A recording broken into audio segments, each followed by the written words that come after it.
Praise the lord. యేసుక్రీస్తు నామములో మీ అందరికీ శుభములు తెలియపరుస్తున్నాను. మీరందరూ బాగున్నారా? మీ కొరకు దేవుని సన్నిధిలో ప్రార్థన చేస్తున్నాం. మీ జీవితంలో ఏ శోధన, ఏ కష్టాలు, ఏ ఇరుకులు, ఇబ్బందులు, బాధలు ఉన్నా నన్ను మీ సహోదరుడుగా భావించి తెలియపరచండి. జస్ట్ ఒక ఫోన్ ద్వారా తెలియపరచండి. మీ కొరకు ప్రార్థన చేస్తాం. ఈరోజు ఒక ప్రవచన వాక్కు మీకు తెలియపరచాలని ఆశపడుతున్నాను. ఇవన్నీ ఏదో నోటికి వచ్చినట్టు వాగటం కాదు. ప్రభు నాతో పలికిన మాటలు మీకు తెలియపరుస్తున్నాను.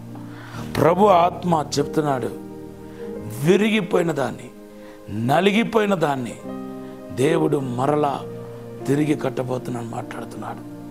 ఏదైతే కొంతమంది రిలేషన్షిప్ కట్ అయిపోయింది, విరిగిపోయింది. కొంతమందికి కుటుంబాల్లో శోధన, కొంతమందికి బిజినెస్లో బ్రేక్ డౌన్, కొంతమందికి ఆత్మీయ జీవితంలో బ్రేక్ డౌన్, కొంతమంది మీకును మీ దైవజనులకు మధ్యలో ఉన్న రిలేషన్షిప్ విరిగిపోయింది.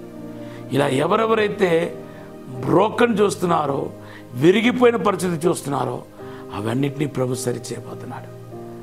సిద్ధపడండి. ప్రభు మనల్ని ఆశీర్వదించును గాక. మనము రుతు గ్రంథం నుండి ధ్యానం చేసుకుంటూ వస్తున్నాం. ఎలిమెలెకు అనే కుటుంబం ఏం చేసిందంటే బెత్లెహేమును విడిచిపెట్టింది. బెత్లెహేము అనే మాటకు దేవుని బిడ్డ రొట్టెల ఇల్లు. రెండవదిగా బెత్లెహేము అనే మాటకు యూదుల యొక్క ఆచార ప్రకారం చూస్తే, ఆ యూదుల యొక్క టర్మ్స్ అండ్ ట్రాన్స్లేట్ ప్రకారం చూస్తే యూదులని మాటకు గొర్రెల మందల గోపురం అని చెప్పటం జరిగింది. ఈరోజు బెత్లెహేము అనగానే నాకు దావీదు గుర్తుకొస్తున్నాడు. దావీదు బైబిల్ రాయబడింది 2 సామ్యుయేలు 7వ అధ్యాయం 12 నుండి 16వ వచనంలో మీరు చూస్తే, దేవుని బిడ్డలారా, దావీదు ఎక్కడ స్థిరపడ్డాడంటే బెత్లెహేములోనే స్థిరపడ్డాడు. ఆయన సొంత ఊరు బెత్లెహేమే. దేవుని నామానికి స్తోత్రం. ఈవెన్ మన రారాజు అయిన యేసుక్రీస్తు దేవుని బిడ్డలారా బెత్లెహేములో పుట్టడం మనం చూస్తున్నాం. ఈ బెత్లెహేము అనే మాట దావీదు కుమారుని చూపిస్తుంది. దావీదు అనగానే మీకు ఏం గుర్తుకొస్తుందో చెప్పండి. దావీదు అనే మాటకు ప్రియుడు అని అర్థం.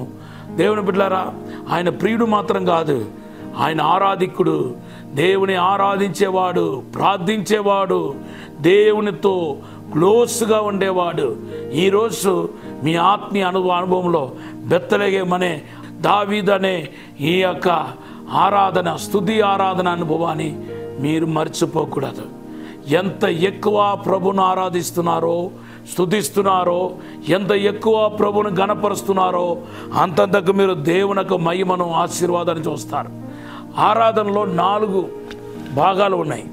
అవి చెప్పేసి నేను మీ కొరకు ప్రార్థన చేయబోతున్నాను. మొదటిది ఏంటంటే స్తుతి. ప్రైసెస్ అంటే అర్థం ఏంటంటే, స్తుతి అనే మాటకు ప్రభును గొప్ప చేయటం, ప్రభు నామాన్ని గణపరచటం, ప్రభు ఏమై ఉన్నాడో అది నోటితో ప్రకటించటమే స్తుతి. ఓకే. ఆరాధన అంటే ఏంటంటే దేవుడలా మనకు కలిగిన భయాన్ని, భక్తిని మన శరీర కదలిక ద్వారా తెలియపరచటం.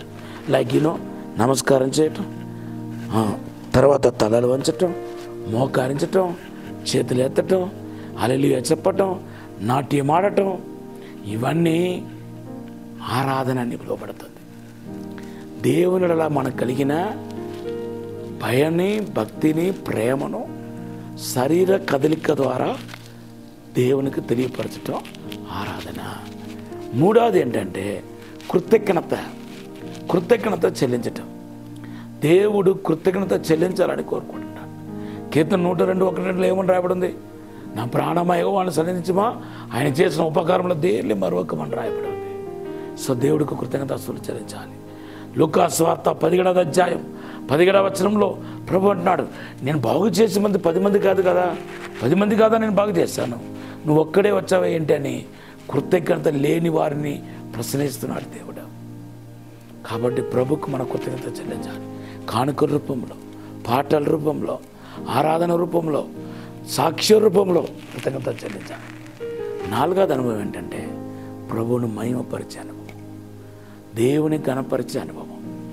దేవుని బిడ్డలారా, నన్ను స్తుతియాగం చేసేవాడు నన్ను మహిమపరుచున్నాడని కీర్తన 50:23లో ప్రభు అంటున్నాడు.